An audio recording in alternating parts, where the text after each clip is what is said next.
Syaitanirrajim. Bismillahirrahmanirrahim. Assalamualaikum warahmatullahi wabarakatuh. Alhamdulillahi rabbil alamin wal aqibatu lil muttaqin wala udwana ala ilal zalimin. Wassalatu wassalamu rasulihil amin wa ala alihi washabbihi ajmain. Rabbi shrah li sadri wa yassir li amri wa hlul 'uqdatam min lisani yafqahu qawli. Ya aziz, ya jabbar, ya mutakabbir, la hawla wa la quwwata illa billahil aliyul azim. Bismillahil syafi, bismillahil kafi, bismillahil muafi, bismillahilladzi la yadurru ma'asmihi syai'un fi ardi wala fis sama'i wa huwas sami'ul alim. Terima kasih saudara pengurusi, saudara imam muda, selaku pengacara majlis yang berbahagia, Datuk Abdul Alim selaku pengurusi Masjid Sembilan dan kuncu-kuncunya dalam AJK Masjid, yang berbahagia Cik Abdul Aziz, Cik Ahmad, Tauke Rut 69, macam keluarga 69 juga, Tuan-tuan Imam, Tuan-tuan Bilal, Ustaz-Ustaz, Ustazah, Haji-Haji, Hajah-Hajah, tuan-tuan, puan-puan, hadirin-hadirat yang Allah telah permudahkan datang ke masjid yang ialah luar biasa hebat ni. Bukan sebarang ikan, sembilang. Sembilang ya. Jangan ikan lain dua duri, dia tiga jangan ya. So tahniah ya kepada pihak penganjur RUT 69 dan pihak masjid yang dapat mengadakan program ini, syukurlah ya. Dan nampak gaya mungkin inilah dia. Biasanya pun macam inilah waktu maghrib dan subuh sama macam ni kan, lebih kurang ya. Memang penuh. Alhamdulillah, syukur, hebat ya. So nampak gaya kenapa besarkan lagi masjid ni. Tak cukup ni. Ya. Ni belum kaya lagi ni. Ni belum kaya. Syukur, tahniah. Alhamdulillah. Baik. So saya diberi masa cuma sehingga pukul 12 malam. Kata Ustaz Datuk Alim ni jangan sampai lebih 12 malam. Saya kata 11.30 cukuplah ya. Itu lawak. Jangan katalah. Jangan kata ya Allah menyesal main ni ya. Takkan pukul 11 kot ya. Tak apalah, lebih kurang lah. Tengok saya nampak seorang dua tidak aja, saya pun kata okey, good night ya. So janganlah tidak awal-awal ya. Untuk orang belakang tu kalau tak perasan kan, tak nampak sangat kan, bayangkan Fatah Amin macam tu wajah penceramah ya. Lebih kurang lah, lebih kurang orang belakang ya. Siapa mengata saya terdapat pahala, so mengatalah, tak apa. Baik, maudhu yang telah diamanahkan untuk saya berbicara ya, topik yang sangat sensitif, bagaimana menangani atau mendidik anak-anak yang degil. Ikut kajian yang tidak rasmi, jangan quote ya. Untuk kajian tidak rasmi dia kata, kalau fizikal anak ataupun penampilan seorang anak ikut sifat ayahnya ya, kebijaksanaan dan kedegilan anak-anak ikut perangai maknya, ikut kajian yang tidak rasmi. So kalau anak ketegak, memang mak dia ketegak. Faham mak? Sebab guru pertama dan utama ialah ummi. Nabi cakap ya, Nabi yang sebut guru pertama dan utama adalah ibu. Jadi ibu sangat-sangat penting dalam membentuk anak-anak, tapi ayah tak boleh lepas tangan. Ayah yang bertanggungjawab, dan bila anak tak betul, ayah yang akan tanggung dosa, bukan mak ya, ayah. Kalau anak tak semayang, anak tak solat, anak buat silap, anak tak tutup aurat, ayah, bukan mak ya, bukan mak yang akan tanggung dosa, ayah yang akan dapat. Bukan tanggung dosa lah, ayah dapat dosa. Anak yang sudah balik akan tanggung dosanya sendiri. Okey.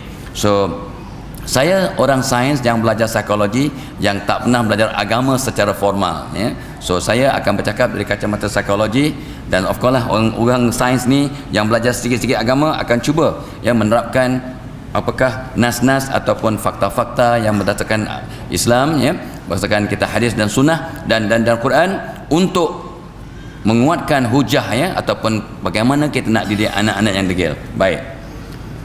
So ni lagi satu pengumuman, ni untuk dilelong kereta ni.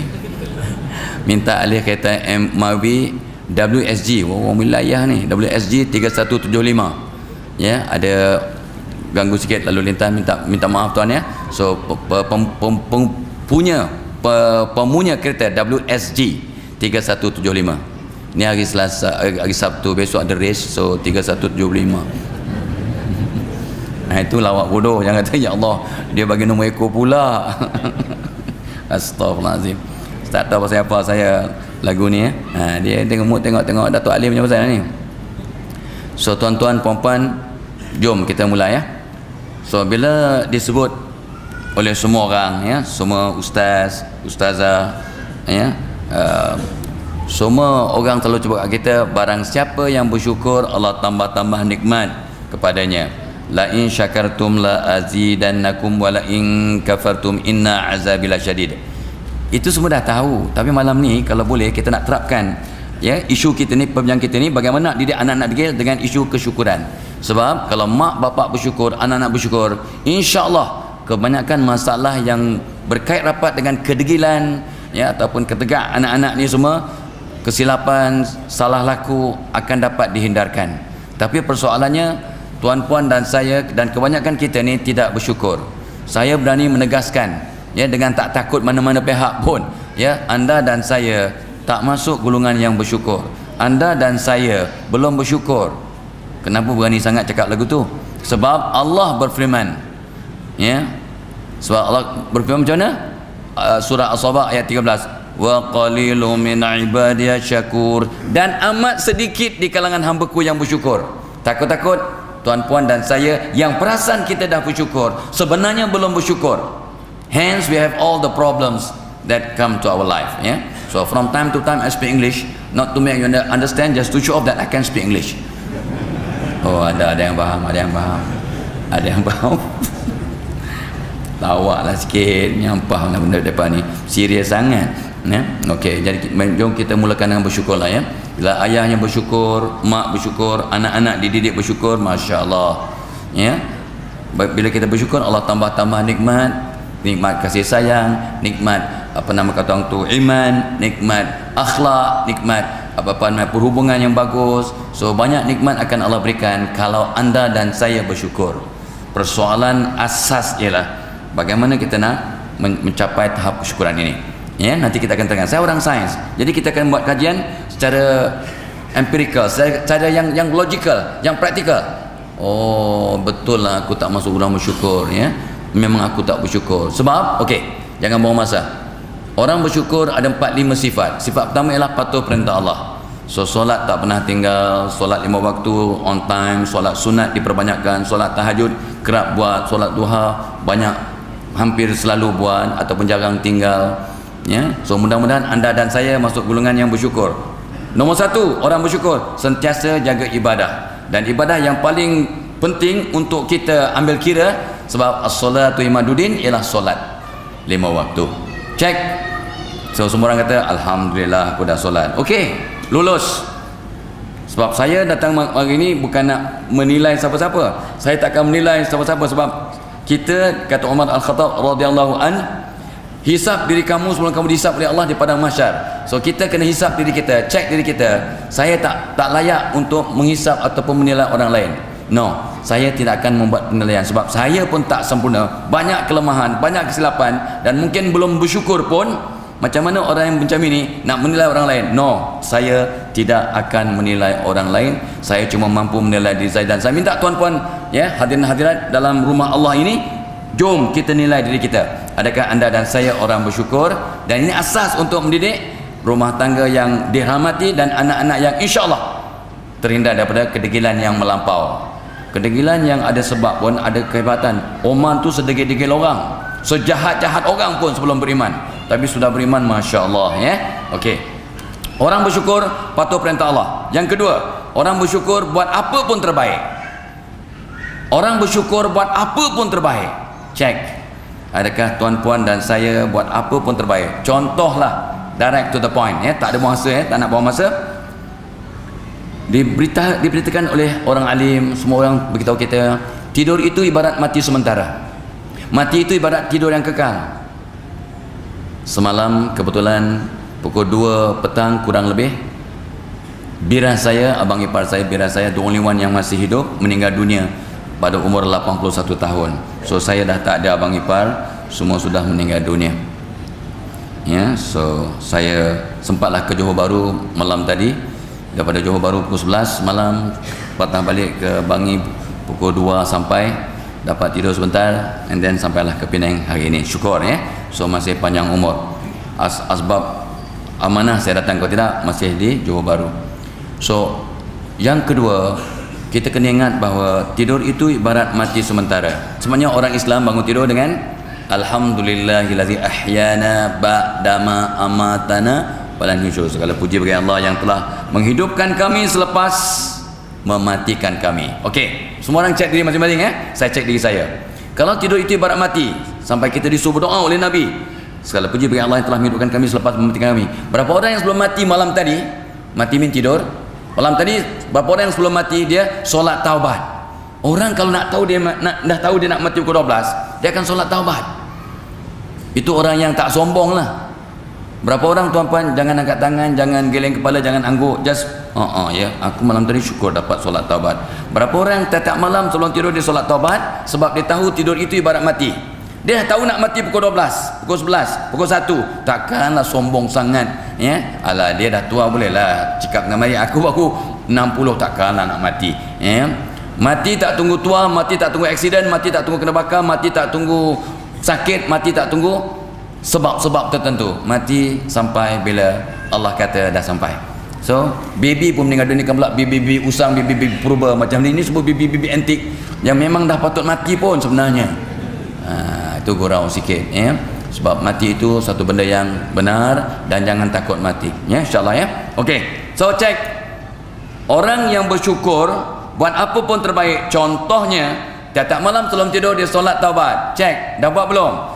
Dia akan istighfar 100 kali. Nabi istighfar 70 hingga 100 kali, kita 100 kali. Astaghfirullahalazim, astaghfirullahalazim. Sekali sebut astaghfirullahalazim, gugur satu titik hitam. Satu dosa mudah-mudahan gugur daripada kalbu kita, dan kalbu kita akan bersih sebab solat taubat, istighfar. Dan dia dah nak mati pukul 12, dia maafkan semua orang supaya orang maafkan dia. Apa yang kita beri kita dapat balik. What goes round comes round.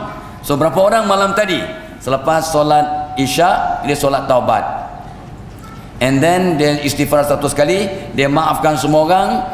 Kalau sudah berumah tangga, bermaaf-maafan dengan pasangannya, dia tutup amalan tiap malam dengan witir. Cek, saya cek diri saya saja. Siapa yang malam tadi sempat witir? Nabi bersabda, tutuplah amalan kamu setiap malam dengan witir, untuk membalut amalan-amalan kita untuk dapat diserahkan kepada Allah dengan cara yang paling cantik. Dan ikut survei saya seluruh Malaysia, saya survei tanya, adalah 1-2% orang Islam di Malaysia yang solat witir tiap malam di luar Ramadan. Dia tunggu tarawih. Tak ada tarawih, mana ada witir? Ni mazhab mana ni? Mazhab baru ke? Ada ke witir dalam Zulhijjah? Ni Muharram ada witir. Gila betul Fadilah Kamsah. Cek balik. Imam Syafi'i suruh kita witir tiap malam. Hambali, Maliki, Hanafi, 4 mazhab besar suruh witir. So cek balik, jangan angkat tangan.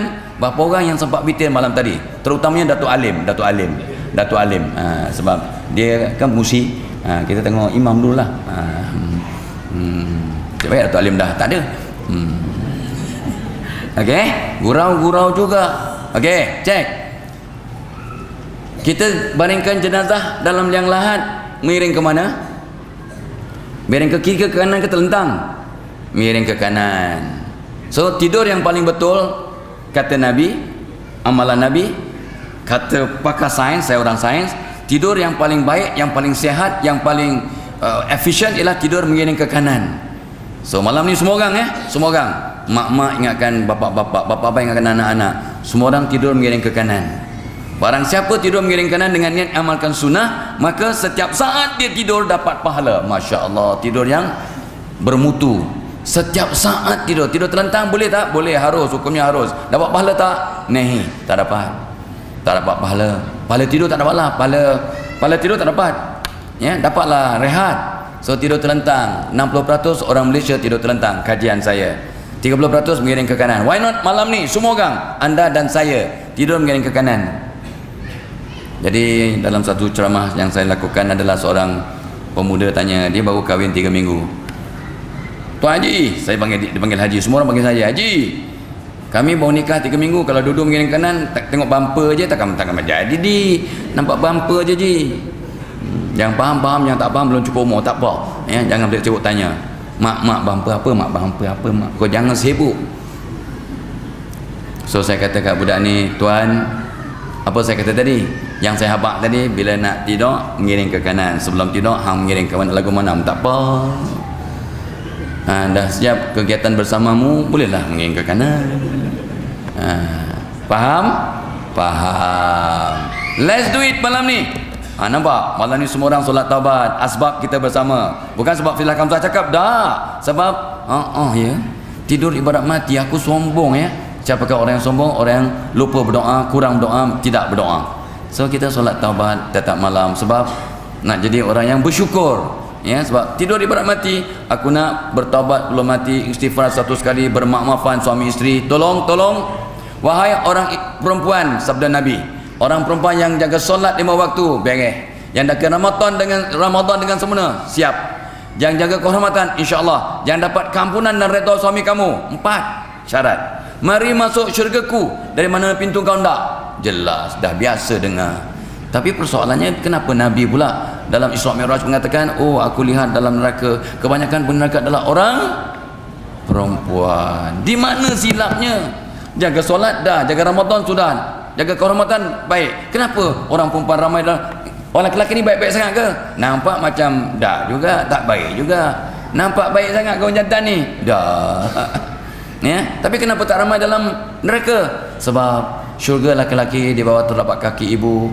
Dan bila ibu maafkan laki-laki yang jahat-jahat ni, jahat-jahat ni, maka insya-Allah kita masuk syurga. Nampak?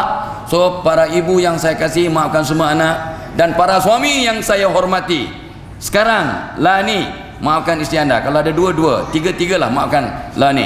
Cik Aziz start, Cik Aziz start. Route 69 ya.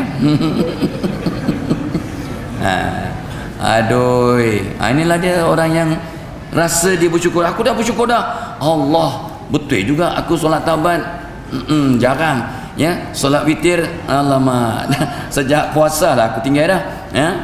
Aku maaf, dia tak maaf, minta maaf, takkan aku nak maafkan. Ish, kita maco, takkanlah kata maaf kalau tak minta maaf. Come on, orang yang hebat memberi maaf belum diminta, dan meminta maaf walau tidak berdosa. Wow, okey ya, nampak? Patutlah wa qalilu min ibadiyas syakur, dan amat sedikit di kalangan hamba-Ku yang bersyukur. Bila mak bapak tak bersyukur, anak tak bersyukur, jangan tanya pasal apa anakku ketegak ni, pasal apa anakku degil, pasal apa, jangan tanya ya.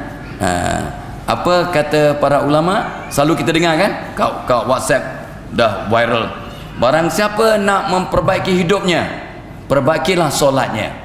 Barang siapa nak memperbaiki hidupnya, baikilah solatnya. Artinya solat fardu dijaga, dan solat-solat rawatib, qobliyah, ba'diyah tidak pernah ditinggal. Sebab di akhir zaman, lani akhir zaman, solat tuan-puan dan solat saya tak berapa khusyuk. Sangat sukar untuk khusyuk. You faham, saya faham. Ya, jadi minta maaf tuan-puan ya, solat anda, solat saya tak cantik. Jadi cantikkan dengan rawatib, qobliyah, ba'diyah, jangan tinggal.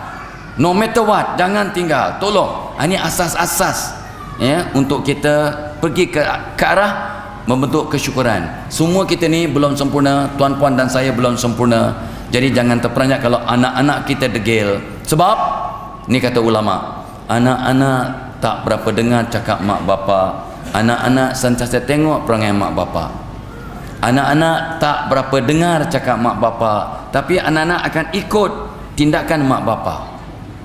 Itu kata orang kita lah, orang tua-tua. Kata orang Cina, peribahasa Cina, apa saya dengar saya lupa. Jadi mak cakap, bapak cakap, anak lupa. Apa saya dengar saya lupa, apa saya lihat saya ingat. Jadi tindak tanduk mak bapa akan diperhati oleh anak-anak, dan mereka akan mengikut, sedar tak sedar. Tanpa sedar atau tak sedar, anak-anak akan ikut perangai mak bapaknya. Mak bapak bekerja dengan ikhlas kat tempat kerja, anak-anak tak nampak, tapi Allah jadikan anak-anaknya jadi anak yang soleh-solehah. Asbab mak bapaknya kerja rajin dengan hebat, asbab rezeki yang mak bapak bawa ke rumah berkat, halalan thayyibah. Nampak tak?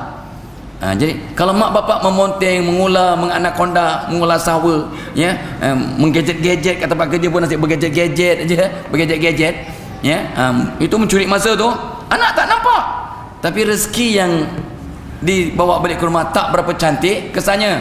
Ni kata ulama ya, anak kurang ajar, anak terlibat dengan benda yang tak elok, anak jadi degil, anak jadi ketegak yang tak menentu, yang tak bertempat, and so on and so forth. Nampak? Jadi anak-anak tak berapa dengar cakap mak bapa. Boleh kena cakap, tapi itu tak boleh cakap nasihat, tapi kena nasihat dengan cara yang betul, ya. Kalau cakap dengan betul, kata Nabi, khatibun nasa ala qadri ukulihim. Nak cakap kepada manusia itu kena tahu situasi, kondisi, latar belakang situasinya dengan cara yang hikmah, barulah sampai. Kalau tidak, sia-sia. Nanti saya akan terangkan macam mana mak bapak kena tegur anak dengan cara yang dengan izin Allah akan menyentuh hati mereka untuk menjadi lebih baik, kurang degil, dan terusnya menjadi anak yang soleh-soleh, insya-Allah. Walaupun anak-anak saya juga ya mencabar, semua anak ada masalah masing-masing, ya, sebab iman itu tidak dapat diwarisi. Baik, jadi tuan-tuan puan-puan, itu baru contoh-contoh, ya.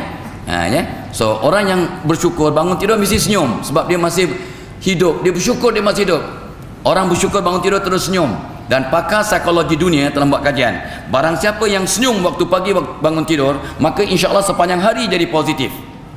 One positive thought in the morning will make your whole day positive dengan izin Allah. So, itu sebab di mana-mana saya bercakap, saya kata, jom tuan-puan, adik-adik, anak, para peserta kursus saya, bangun tidur mesti dengan senyuman.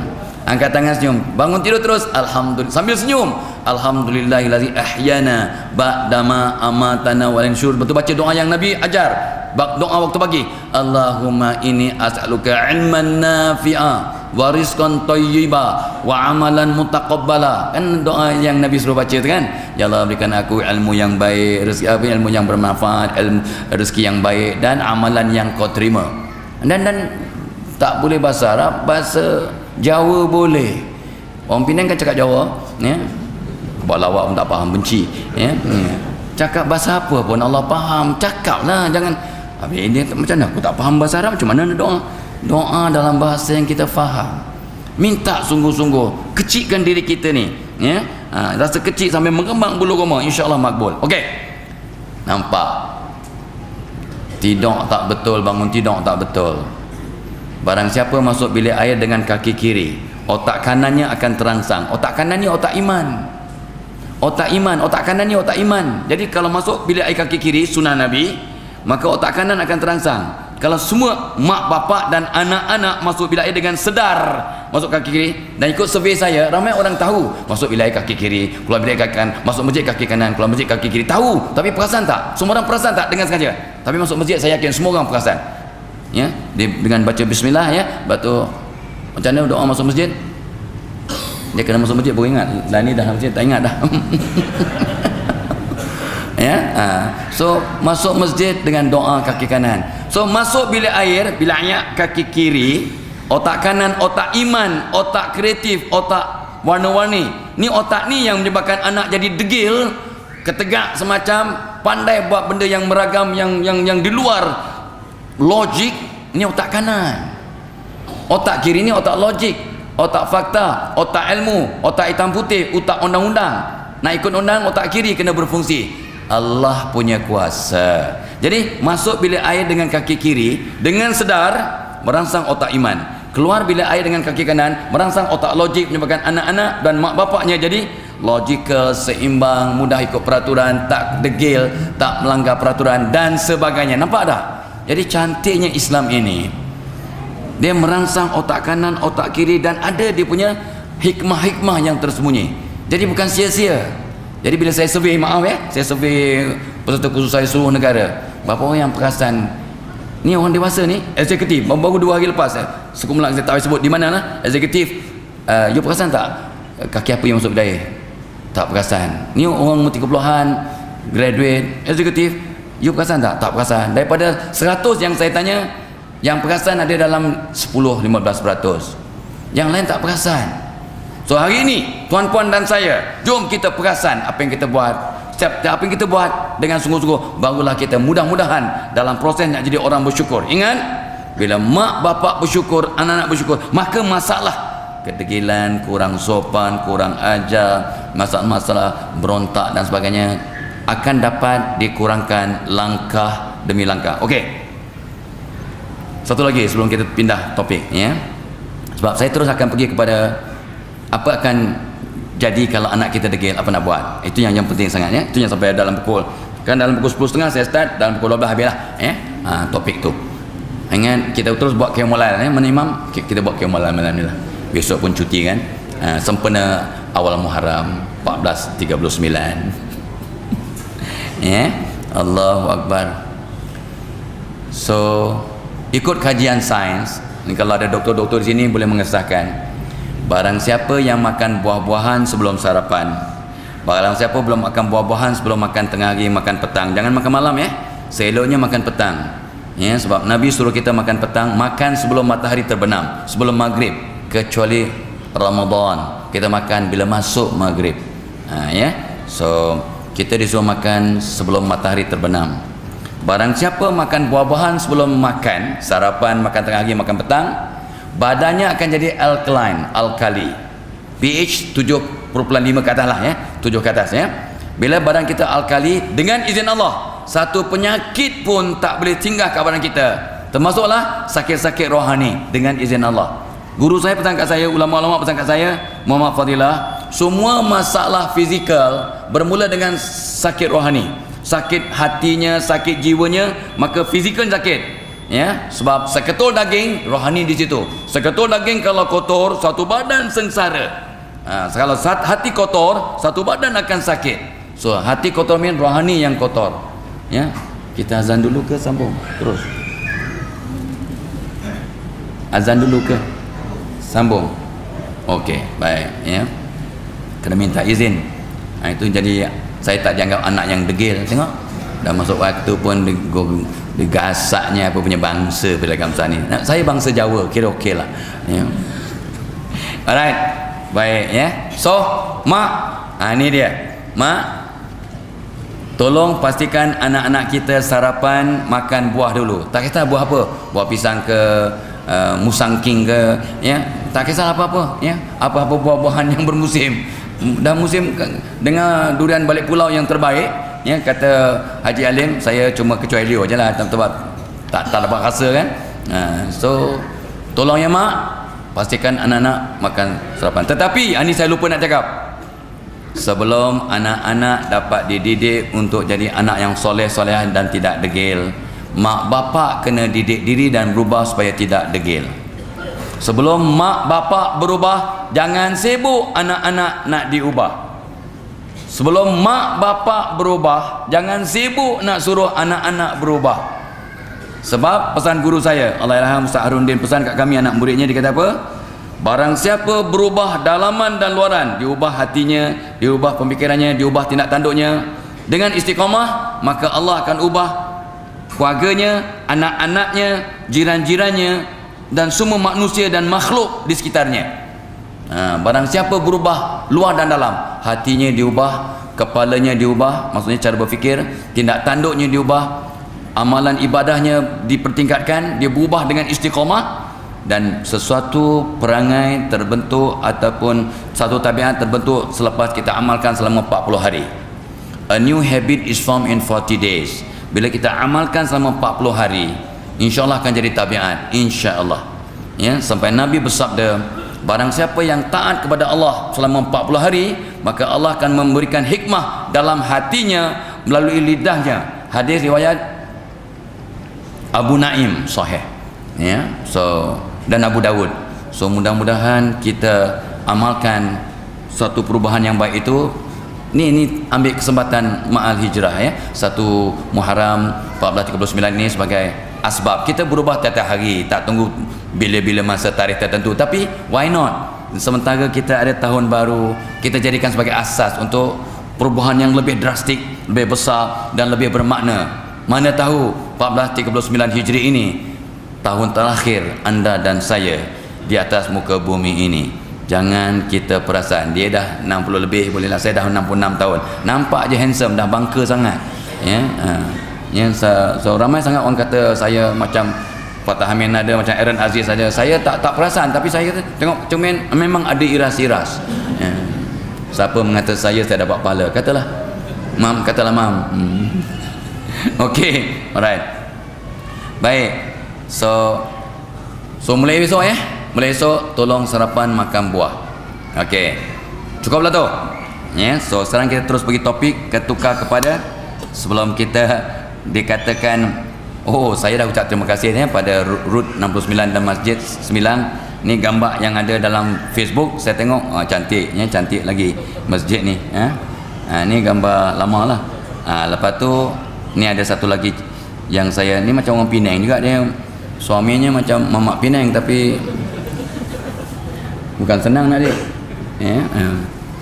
So mudah-mudahan hari ini semua mak ayah jangan lupa baca doa, Rabbana hablana min azwajina wa zurriyatina qurratu a'yun waj'alna lil muttaqina imama. Tolong baca doa ini tiap hari, dan jangan lupa baca doa Rabbi ja'alni muqimas salati wa min zurriyati Rabbana wa taqabbal doa. Ni antara doa yang sangat simple yang mak ayah kena baca tiap hari untuk dapat anak-anak yang soleh soleha, yang insya-Allah tak terjebak dengan amalan-amalan kedegilan yang melampau.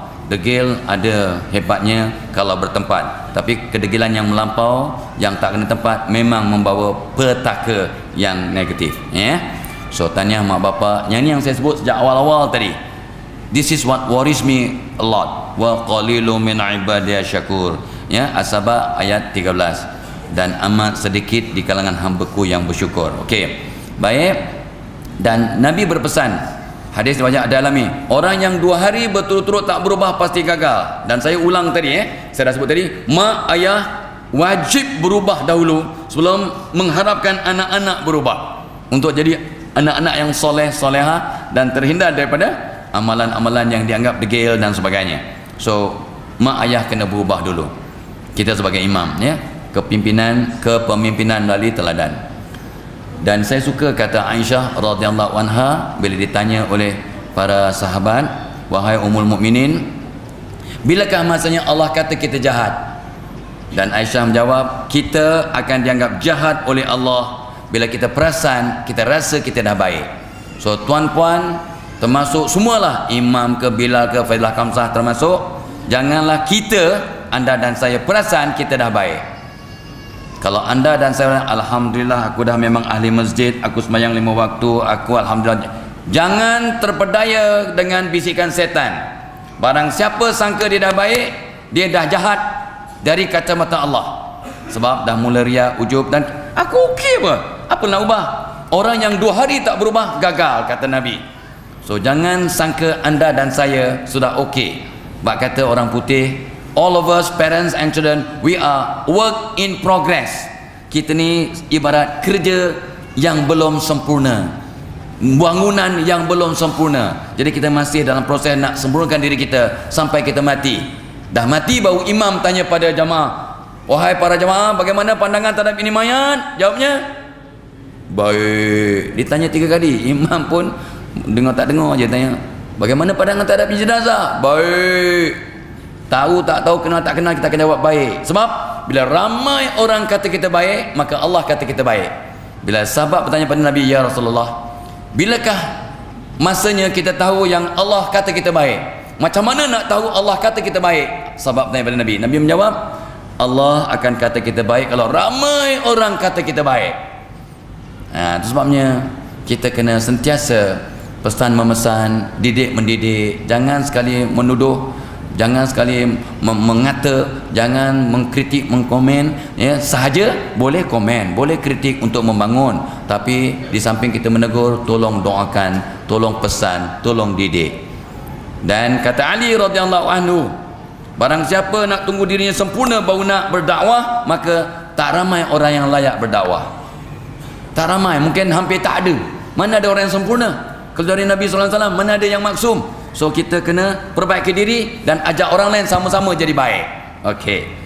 Dan ini pun saya terkesima dengan kata-kata ini. Allah lebih suka kepada hamba-Nya yang mengaku, aku ni banyak dosa ya Allah, aku ni pendosa ya Allah. Bagus. Kita sedar kita banyak dosa dan bertaubat, berbanding orang yang alhamdulillah, aku takat ni aku rasa-rasa aku tak banyak dosa lah.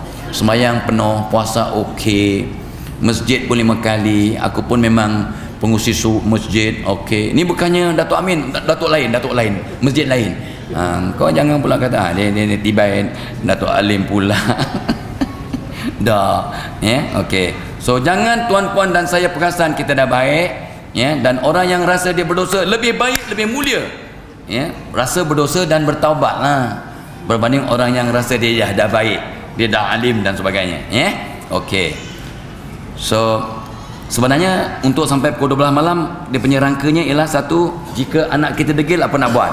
Itu gambar cucu saya, dia tak degil tapi atuk dia mungkin, ya. Nah, ya. Dia jika anak kita degil, what to do? Nombor 1. Nombor 2, ini bukan melambangkan orang Pulau Pinang, bukan Seberang Jaya, bukan Pematang Pauh pun bukan. Okey, undang-undang minda dan hijrah diri. Bagaimana mak ayah kena faham apa berlaku proses-proses dalam kepala anak bila mak bapak memberi nasihat. Saya akan berikan sikit aja tip. Dengan tip itu insya-Allah kita akan berubah cara bercakap, cara memberi arahan, cara memberi nasihat akan berubah dengan izin Allah dan lebih berkesan insya-Allah. Nombor 2. Nombor 3 kita akan bincang, inilah dia petua mendidik anak menjadi cemerlang. Saya akan bagi, tak apa, saya akan masukkan dalam internet, nanti boleh Google lah, ya. Memang ada semua maklumat ni kalau tak sempat pun malam ni, sebab nak sampai pukul 1, ya, nak sambung ke Qiyamul Lail pun tak habis, ya. Dan of course saya suka kongsi, ya, doa-doa kecemerlangan, doa-doa yang boleh kita kongsi untuk kita amalkan kalau belum amalkan. Okey, ya. So ni 2 orang cucu saya. So yang adik tu suka sangat ke abang-abang buat donor. Memang biasalah orang jantan macho, ya. So tema program kita ialah man arafa nafsahu faqad arafa rabbahu. Barang siapa mengenal akan dirinya, maka dia telah mengenal Tuhannya. Barang siapa telah mengenal dirinya, maka dia telah mengenal Tuhannya. Jadi kalau tuan-puan dan saya, mak bapak dan hadirin-hadirat, kita belum kenal siapa kita yang sebenar, jadi macam mana kita nak mengenal Allah, macam mana kita nak mendidik anak-anak jadi anak-anak yang soleh-solehah dan tidak degil. Isu kita masih mendidik anak-anak degil, ya. Dan kebetulan saya pun ada menulis lah 4-5 tahun yang lepas menangani anak biadab. Saya tak nak title tu, saya tak suka. Tapi Telaga Biru, Ustaz Datuk Dr. Zahazan baru balik dari Mekah, ya. So dia kata tak apa Ji, kita buat menangani anak biadab, anak yang kurang ajar. So saya pun menulis bersama beliau buku menangani anak biadab, punca-punca kaedah doa-doa, ya, adalah saya tulis. So ni sebagai panduan lah, ya. So adalah benda ni. Saya tak dapat apa-apa royalty di sini, tak ada, ya. Tapi memang suka untuk menghebah-hebahkan, mana tahu jadi sebab yang akan tolong kita kat kubur nanti, doa anak yang soleh, sedekah jariah, dan yang ketiga ilmu yang bermanfaat, yang kita ajarkan, hebahkan, yang diamalkan oleh orang yang hidup. Okey, baik. Ni yang saya sebut 4 kali dah. So ni kali kelima. Mak bapak wajib berubah sebelum sibuk menyuruh anak-anak berubah. So mak bapak kena berubah. So mak bapak, semua bapak malam ni masuk rumah ikut sunnah Nabi. Nabi bersabda, barang siapa masuk rumah dengan basmalah, bismillahirrahmanirrahim, dan surah Al-Ikhlas, qul huwallahu ahad allahus samad lam yalid walam yulad walam yakul lahu kufuwan ahad, senyum, assalamualaikum, masuk kaki kanan. Barang siapa masuk rumah dengan bismillahirrahmanirrahim, qul huwallah sampai akhir surah, senyum dan assalamualaikum, masuk kaki kanan, apa jadi? Nabi memberi pengesahan, jaminan penghuni rumah dan jiran-jirannya terhindar daripada kefakiran, kemiskinan. Miskin apa? Miskin harta benda, miskin iman, miskin akhlak, miskin kasih sayang. So barang siapa masuk rumah dengan bismillah, ni hadis sahih, bismillahirrahmanirrahim, qul huwallahu ahad sampai habis, senyum, assalamualaikum, masuk kaki kanan. Dah buat. Cucu saya suka dengar lagu Ang pi mana cucu saya cukup suka lagu. Saya pun ingat itu je, Hang pi mana, itu je. Ingat orang Penang tu, ingat orang seberang Jaya yang buat lagu tu lah. Hang pi mana, pi masjid.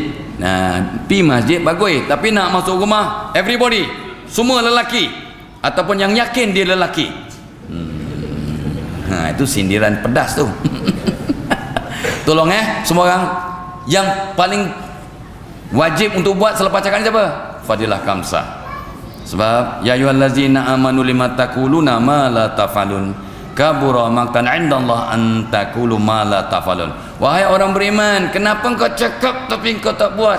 amat besar dosanya orang cakap tapi tak buat. So yang kena buat siapa? Pada kamsah. Senang jadi penceramah, susah kalau cakap tak sebab bikin Allah kutuk dia. Bukan Allah aja, orang pun menyampah, dah cakap tak buat. Siapa? Orang rumah kita lah. Cakap tak buat pun. Kata peluk 3 kali, 2 kali je, tak sampai 3 kali pun. Kata peluk 10 saat, 8 saat dah lepas pun, baru tak semua 10 saat. Dia boleh kira kita peluk 10 saat, mudah-mudahan sehat dan panjang umur sampai 5 tahun. Asbab ajal maut dengan Allah. Dia kira tengok, 8 saat dah lepas. Bukan takut pasal apa tu? Takut 10 saat, dia takut terlanjur sampai 10 minit. Tak faham sudahlah, bencilah aku. Allahu Akbar. Ya, tolong ya.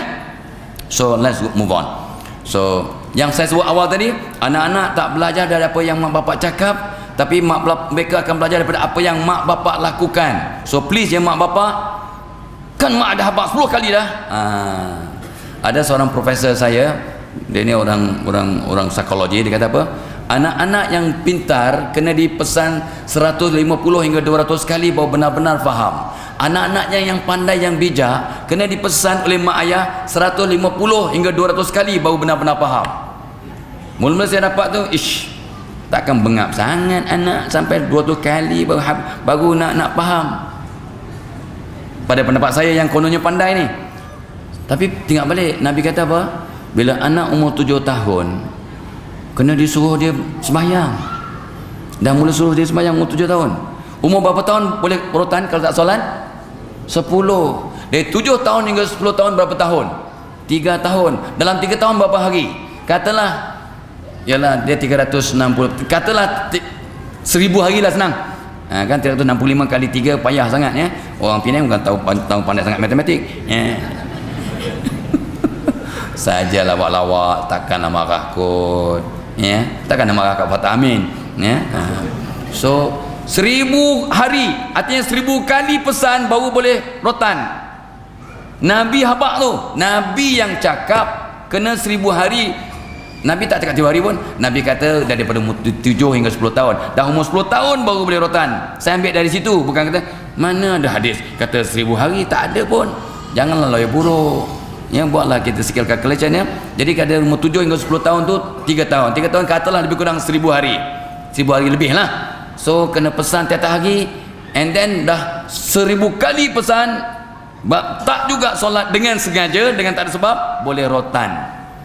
Nah, jadi artinya penghayatan itu untuk dari kacamata Nabi is 3 years or 1000 times. So bila Profesor Bobby Reporter kata anak-anak yang pintar kena dinasihati 150 hingga 200 kali baru benar-benar ada penghayatan dan bertindak, jangan terperanjat, jangan terperanjat. So mak jangan lagi habaq. Kan mak dah habaq 10 kali dah, 20 kali dah. Anak yang pandai, mak Fadilah Kamtah kata 1000 kali mak, 1000 kali. Nah, so mak don't give up. Tapi bukan mak yang boleh mengubah anak. Mak boleh pesan, nasihat, marah, tapi yang mengubah anak ialah Allah. Therefore tiap-tiap malam mak, Rabbi ja'alni muqimas salati wa min zurriyati Rabbana wa taqabbal. Ya Allah, jadikan aku orang jaga solatku, kata Nabi Ibrahim ni, dan begitu dengan zuriatku. Kenapa pula isu solat? Bila solat dah dijaga dengan sempurna, yang lain insya-Allah akan fall into place, akan jadi baik step by step. Okey. Baik, inilah masalah anda sekarang. Ni kata guru-guru saya ya. Nah, sebab saya makan nasi Arab tadi kat kedai Al-Arabi ya. Dengan ihsan Datuk Al-Amin ya, Al-Alim Al-Arabi. So semua yang kat kedai pun pakai serban comel, tapi Arab kecil-kecil je, mungkin Arab Yaman lah, tapi ataupun Arab Bangladesh yang kecil-kecil semua. So tu sebab saya pun tukar gambar terus ke gambar Arab ya. So kata guru saya, semua Muhammad Fadilah, masalah kamu sekarang disebabkan oleh, dengar kata guru saya pegang tu ya, ni dia pesan kat saya dalam 30 tahun yang lepas. Masa tu saya tengah memang remaja, memang handsome sangat masa tu ya. Masalah yang kamu hadapi Muhammad Fadilah, pertama sebab hati engkau tak bersih, hati kamu kotor. Seketul daging kalau kotor, satu badan sengsara. Okey, saya terima. Betul kata Ustaz, hati saya tak betul, hati saya kotor. Nombor 2, sebab otak kamu negatif, fikiran kamu tak betul. Betul saya kata, sebab Nabi bersabda, Allah bertindak seperti mana yang disangkakan atau difikirkan oleh hambanya. Hadis kursi itu Nabi bersabda, Allah berfirman, aku bertindak seperti mana sangkaan hambaku. So apa yang kita fikir sebenarnya adalah satu doa, satu programming, satu apa nama kata tu, paradigma yang boleh membangunkan atau menghancurkan anak-anak kita. So mak bapak mulai malam ni tolong pikir yang cantik-cantik, yang betul-betul, yang bersih, yang murni. So masalah kita baik dalam rumah, ke tempat kerja, masyarakat bermula dengan hati kotor, satu. Dua, fikiran kotor. Ketiga, amalan tak betul. Saya cek betul, sebab Allah berfirman, wa allaisa lil insani ila ma sa'a, sesungguhnya kamu akan dapat apa yang kamu usahakan. So kalau amalan cara betul, maka insyaAllah hasilnya betul. InsyaAllah hati kena betul, kepala kena betul, amalan kena betul. Tapi tak habis di situ, sebab rupanya kadang-kadang bila saya mengkaunsul orang, mengkaunsul anak-anak remaja yang bermasalah, macam satu kes yang saya dapat, anak tu rajin pandai kat MRSM, tak sebut di mana lah, MRSM dia salah satu MRSM yang ada 36 buah MRSM. So dia ni baik, budak yang jaga solat, tapi tiba-tiba tingkatan 4 dia terus, mama saya malas, tak nak belajar, saya give up, tanpa ada sebab-sebab yang munasabah. So saya kata wow, macam mana? Saya teringat kata guru saya, mungkin ini masalah paranormal. Masalah paranormal ni masalah gangguan makhluk, masalah sihir, santau, saka, benda-benda yang kita tak nampak ya. Tapi yang kata merepek lah, jangan. Sebab kadang saya baru nak counsel orang ya, counsel wanita. 90% kes yang saya counsel sejak tahun 77 sampailah kemarin dulu ialah orang perempuan. Karena kita baru nak tanya nama bawah dia, aku benci engkau. Ni nak kejukan orang yang tidak. Takkan ia muka Aaron dia boleh benci sampai menjerit-jerit. Ish, aku baru nak tanya nama, aku tak mau kau kacau dia. Udah ni paranormal lah tu. So because of that, saya kata tak boleh jadi ni. Ilmu psikologi yang saya belajar, counselling ni tak cukup. Saya pun menuntutlah dengan beberapa orang ulama ilmu rawatan Islam. Saya belajarlah dengan Allahyarham Ustaz Harudin, sebablah belajar 10 tahun. Dengan beberapa orang ulama lain saya belajar juga, sampailah sekarang masih belajar ya. So masih belajar, saya kata oh okey. Jadi mudahlah sikit kita menangani apapun masalah yang orang hadapi. Kita faham, dia ni ada gangguan. Dah kita rawat gangguan, barulah kita counsel dia, barulah kesan ada impak, insya-Allah. Ni masalah paranormal.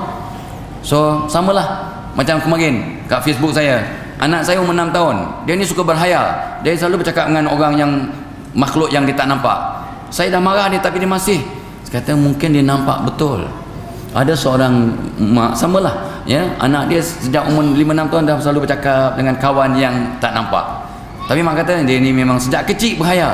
Satu hari dia nak ambil PT3, nak minta doa air penerang hati kat seorang Ustaz Abdul Rashid namanya. Bukan Haji Rashid setiausaha masjid, bukan. Dia tu boleh juga baca doa, tak tahu doa pengasih kot. Minta maaf Haji Rashid. Okey, so Ustaz Rashid tengah merawat sakit, tiba-tiba budak perempuan ni, mak kat belakang Ustaz tu ada makhluk mak, ada makhluk nak cekik Ustaz mak. Ustaz Rashid terdengar, berapa orang yang nampak? 3 Ustaz. Besar mana? Besar Ustaz. Macam mana muka dia? Taring dia panjang. Okey nak ya, tengok ya, dia perhati ya. Ustaz dah mula seram. Ustaz tak nampak, dia pun baca doa, baca-bacanya. Ada lagi? Dah tak ada Ustaz. Lega. Ustaz pun takut sebab budak ni nampak betul, baru mak dia. Jadi selama ni memang anak puan memang boleh nampak. Tapi kata semua guru saya, cuma jin yang boleh nampak jin. Cuma hantu yang boleh nampak hantu. So barang siapa yang pernah nampak hantu, dia sebenarnya hantu. Angkat tangan yang pernah nampak hantu. Aku nak tengok wajah hantu. Dah. Maksud saya begini, rupanya Allah punya hebatnya, kita manusia yang kasar ni, yang zahir ni, tak mampu nak tengok makhluk yang halus. Tapi saya selepas 40 tahun belajar, Allah beri kelebihan. Memang saya nampak makhluk halus tiap malam. Saya nampak berterbangan ya, nyamuk dan agas. Saya nampak dengan jelas. Itu kelebihan saya. 40 tahun belajar, nampak makhluk halus. Itu dengan jelas. Kadang saya, oh ada darah dah. So rupanya kita boleh nampak makhluk halus bila kalau ada makhluk halus di mata kita. So jangan terperanjat. So saya kawan perempuan, anak perempuan saya, dia punya roommate lah, uncle, kat ujung sana ada seekor uncle. Apa seekor apa? Jin uncle. Hodoh, sangat hodoh uncle. You tak takut? Takut juga tapi dah biasa. Okey, sana ada seekor, sana ujung sana 2 ekor lagi. Alamak, macam mana? Saya dah mula seram. Aku dah seram macam mana? Aku tak nampak, dia nampak. You seronok tak nampak benda ni? Tak nak uncle, tak nak. Kalau boleh sana. Okey, uncle boleh bantu kamu, tapi lepas ni kamu tak akan nampak lagi. Nak uncle. So saya pun terus doa sikit, kita buang makhluk kat mata dia. Buang makhluk jin kat mata dia. Okey, cuba tengok balik. Tak nampak uncle, tak nampak. Tapi saya check lah dengan leher saya. Jadi kalau ada benda tu saya seram. Tengok ulur kepala, masih ada. Saya masih seram. That means ada lagi. Cuma dia tak nampak sebab kita nampak jin sebab ada jin kat mata kita. So kadang-kadang anak kita ni budak baik, memang sembahyang elok, tiba-tiba berubah. Rupanya berubah masa bila? Budak perempuan masa nak akil balik umur 11 12, budak lelaki masa nak akil balik umur 12 13. So anak orang ini yang kat MRSM menjadi jahat, saya suspek. Sebab dengan cita-cita yang lain, simptom-simptom lain, mungkin dia ada gangguan paranormal. So saya cadangkan pada ibu ini, ibu tolong bawa anak ni jumpa ustaz yang pandai merawat, tolong rawat dia dulu. And then kalau dah selesai bawa jumpa saya boleh bagi nasihat, insyaAllah counselling. Okay, so masalah paranormal, masalah persekitaran, masalah kawan-kawan, masalah kawan-kawan. Sebab Nabi bersabda, kamu adalah siapa kawan-kawanmu. Berkawan dengan orang baik-baik, kita akan jadi baik-baik insya-Allah. So kawan-kawan, persekitaran. Dan anak-anak akan jadi degil kalau mak ayah sentiasa bergaduh, sentiasa banyak bertengkar di rumah. Sama ada bertengkar secara jahar, secara luaran, ataupun cara dalaman, merajuk, kecil hati, silent konflik secara senyap. So masalah persekitaran.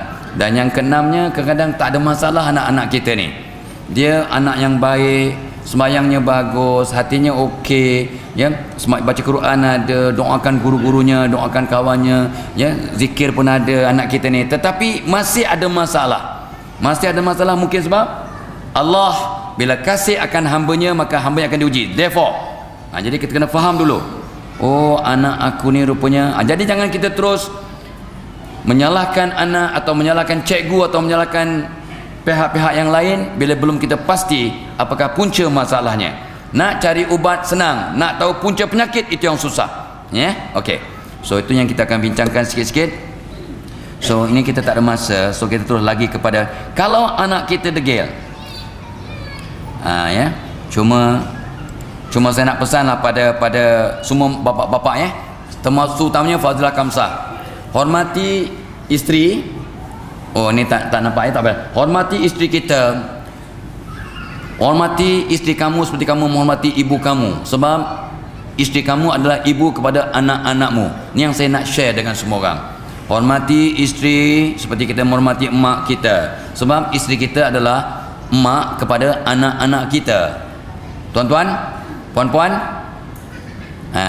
malam ni semua orang jemaah masjid ni semua layan isteri kita macam kita melayan menghormati mak kita. Tengok apa jadi, Masya Allah. Bila semua suami melayan isteri dengan baik, kata Nabi, orang yang paling baik ialah orang yang paling lemah lembut kepada keluarganya, ahlinya. Dan akulah, kata Nabi, orang yang paling lemah lembut dan sopan santun kepada ahliku. So semua para suami, bapa-bapa, terutamanya Fadilah Kamsah, jom anda dan saya malam ni kita berazam, malam 2 Muharram, sebab 1 Muharram hari ni. So malam 2 Muharram ni kita berazam, ya Allah, hari Jumaat malam 1 ini kita berazam untuk berubah agar kita melayan isteri kita dengan cara sopan santun, supaya anak-anak mencontohi kita untuk menghormati mak ayahnya sebaik mungkin. Dan bila anak-anak hormat mak ayah, mereka akan terhindar daripada kedegilan. Okey, itu asas baik. Dan saya nak terus pergi kepada jika anak kita degil. Ini topik yang maudhu utama. Itu bukan cucu saya, itu budak seberang jaya, ya. Allah, saya tengok gambar ni comel budak ni. Relax bro, dia kata, ya. Allahu Akbar. Ya. So, mak ayah yang saya mulakan. Tapi kena ingat, ya, sebelum kita bincang ini, kena ingat apa kata para ulama. Ulama mengatakan anak-anak yang nakal waktu kecil akan jadi orang dewasa yang bijaksana. Ulama mengatakan, menegaskan. Dan bila saya buat kajian-kajian, betul. Sebab mak lebih faham, bapak-bapak faham juga, tapi mak boleh faham. Mak, anak-anak yang bijak ni mak boleh duduk diam tak mak? Anak yang pandai mak, tu tanya pusat 2-3, boleh duduk diam tak mak? Tak boleh. Sebab budak yang pandai, otaknya berfikir, berjalan, tangan berjalan, kaki berjalan. Jadi anak-anak yang pandai ini memang mischievous, memang nakal. So kalau anak kita duduk sengap, baik sangat, melani ayah kata, nakai sikit, pergi nakai sikit, jangan duduk baik sangat, nanti bengap, Orang yang otaknya berjalan, maka tangannya berjalan, kaki berjalan. Itu yang conteng sana, conteng sini, gunting sana, gunting sini. Semua dah gunting, yang belum gunting langsir rumah. So dia mulalah gunting langsir rumah. So ini sebenarnya tanda-tanda mereka kreatif. Cuma kadang tidak diberikan peluang. Mak ayah sibuk dengan gadget, ataupun mak tengok cerita apa, duda idaman dara, apa mak? Apa mak yang mak tengok duda? Oh, Pak Haji yang tengok apa, duda apa? Saya nampak dia punya iklannya, tak ada masa nak tengok duda. Petang tadi saya kat hotel tengok janda-janda muslimah. Seronok tengok.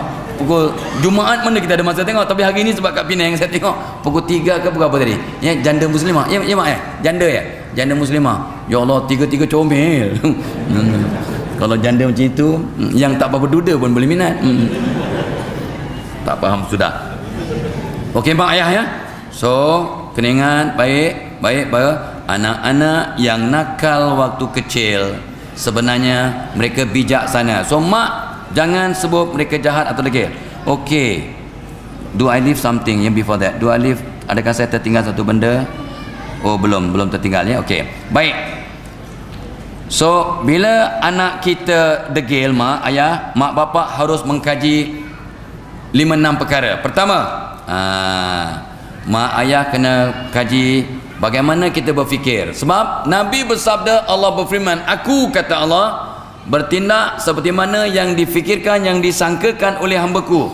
So bila mak ayah kata, iya budak ni memang degil, budak ni memang tegak, budak ni memang nakai, budak ni kalau mak ayah mengatakan anaknya nakal, degil, sebenarnya itu satu doa dan akan menyebabkan anak itu walaupun dia baik, hebat, cemerlang, pandai, jadi degil. So mak ayah, mulai saat dan ketika ini tolong buang, haramkan, kikis, padam semua pemikiran negatif tentang anak. Apa yang mak bapak fikir, itu yang akan berlaku. Siapa kata? Nabi bersabda, Allah berfirman, aku bertindak seperti mana yang difikirkan, yang disangkakan oleh hamba-Ku. So pemikiran semasa ni kena tengok, anak kita nombor 2 ni yang maknya anak kita Pahang orang Penang, Mahang ni anak kita nombor 2 ni, ketegak semacam ni, kau panggil hang atau panggil mak hang, nenek belah mak hang. Ya Allah, ya Tuhanku, maaf ya Tuhan, maaf, bukan sombong. Sejak anak saya yang sulung lahir 1982, so anak saya yang sulung sudah 35 tahun. Anak saya yang sulung lahir, saya pesan pada isteri saya yang mulai hari ini tahun 82 kita haramkan perkataan atau fikiran negatif. So di rumah kami insya-Allah, ya, jahat, degil, stupid, idiot, bengap, malas, tak boleh sebut, tak boleh fikir. Kami suami isteri tak boleh fikir negatif tentang anak dan tak boleh sebut pun perkataan negatif. Kau ni kenapa jahat sangat, degil sangat, bengal sangat, malas, tak boleh. Kamu kan budak baik sayang, kenapa buat macam ni? Budak baik tak buat lagu ni, ya. Kamu kan budak pandai, kamu kan budak pandai macam ayah, ya abah, ya. Kamu kan budak comel macam abah, kamu kan budak baik macam abah, semua macam abah lah, ya, sebab abah yang cakap. Kenapa kau degil banyak macam abah? Kenapa kau bengap sangat macam abah? Ada ke bapak cakap macam itu? Agak-agak. Okey ya. So tolong ya. Dan selalu kita dengar orang-orang tua kata, depan makanan jangan cakap yang tak elok, jangan bergaduh, jangan cakap tak elok depan makanan. Selalu kita dengar kan? Jadi saya nak terangkan malam ni kenapa ini apa berlaku. Ya, ini semua dah sebut banyak kali. Seorang profesor bernama Profesor Masaru Emoto, ni biasa dah dengar, artinya orang Penang semua dah tahu. Masaru Emoto ni, dia ni pakai air, pakai ayak. AIR ayak. Memang tak betul ya orang Penang. Ada ke AIR ayak? AIR air. So Profesor Masaru Emoto ni kata, rupanya air ini dengan izin Allah dapat merakam dan menyimpan semua fikiran manusia, sebutan apa yang kita sebut. Itu sebabnya orang tua-tua kata jangan bergaduh depan makanan. Itu sebabnya Nabi suruh kita berdoa depan makanan sebelum berbuka puasa. Salah satu waktu yang mustajab berdoa ialah depan makanan sebelum berbuka, depan makanan masa makan sahur. Pahala dia punya kemakbulan luar biasa.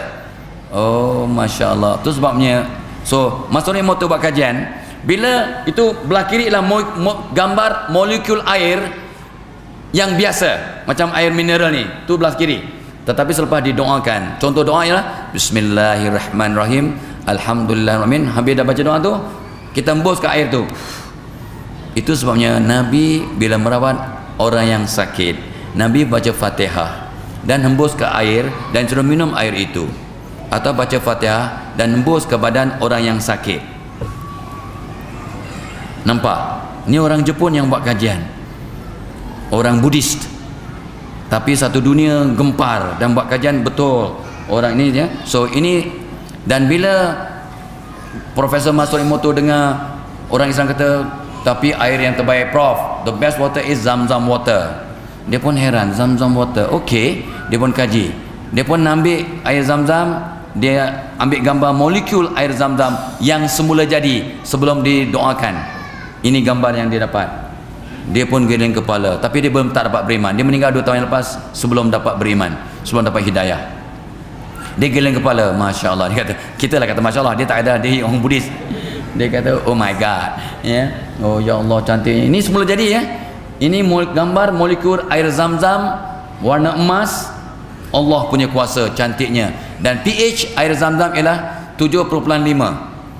So bila perut kita, badan kita pH 7.5, tidak ada penyakit boleh singgah dalam badan kita dengan izin Allah. Penyakit kencing manis, darah tinggi, kanser ke tak ada. So hampir ramai kawan-kawan saya umur 66, my classmate, ramai dah meninggal, ramai yang sakit biasalah ya, kencing manis, darah tinggi, itu memang high cholesterol tu dah standard lah kan. Saya je yang masih ada penyakit darah manis, kencing tinggi, itu je yang saya ada ya. So alhamdulillah lah, setakat ni okey lah ya. Nah, yang faham-faham, yang tak faham kau hanya pasal lah ya. So dan ni kajian keseluruhan Profesor Masaru Emoto. Tengok, kalau kita cakap benda baik-baik depan air ya, cakap yang baik-baik, cakap yang wisdom, cakap bijaksana, cakap betul ya. Kalau tengok bawah tu, bawah, engkau ni memang bodoh lah, tak guna ya, marah ya. Ataupun you fool, balul, bangang, benak, bengap, hancur molekul air. Tetapi Profesor Masaru Emoto tak jelaskan kepada manusia, kepada kita lah, bahawa bumi Allah ini 80% air, 20% daratan.